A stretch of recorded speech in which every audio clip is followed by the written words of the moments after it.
It takes us a long time, many of us more longer than others, to come up out of the darkness of our feelings of unworthiness, of unlovableness, of allowing that liquidity to happen, of feeling safe to be in the presence of love.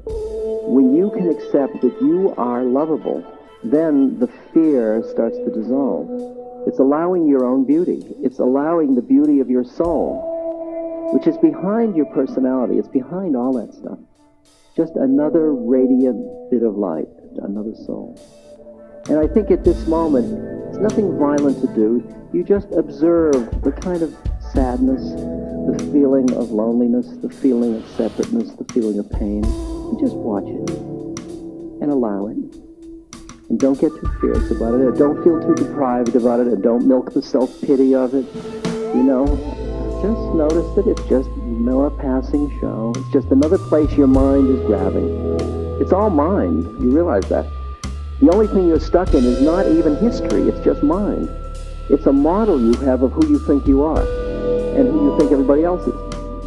That's all it is. That's exactly what's causing your suffering at this moment, is your own thought forms. And you're clinging to them and saying, this is real. It's like somebody who sees a rope and they think it's a snake and they get frightened, and then somebody says it's just a rope, and then suddenly they're not frightened anymore. And it's as simple as that. It really is the mind. And that's finally why you're driven to work on your mind, to quiet your mind.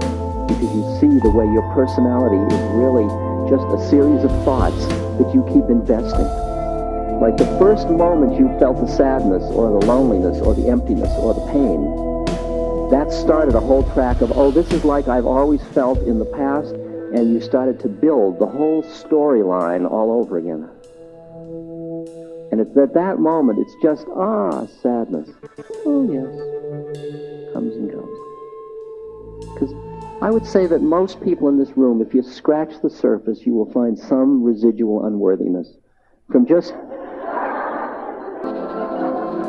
having grown up on Earth. I mean, it's interesting because you don't understand that the personality itself is rooted in, that's why Freud got into this business of negative to zero, because the personality itself is rooted in fear and vulnerability. That's where the root is of it. Because you go from being, can you imagine being the baby that is everything in the universe to starting to be this little vulnerable tiny thing.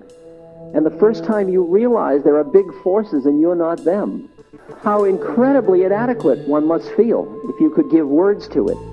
And every one of us has been through that moment. And for most of us, it's buried so deeply, we could never get hold of it.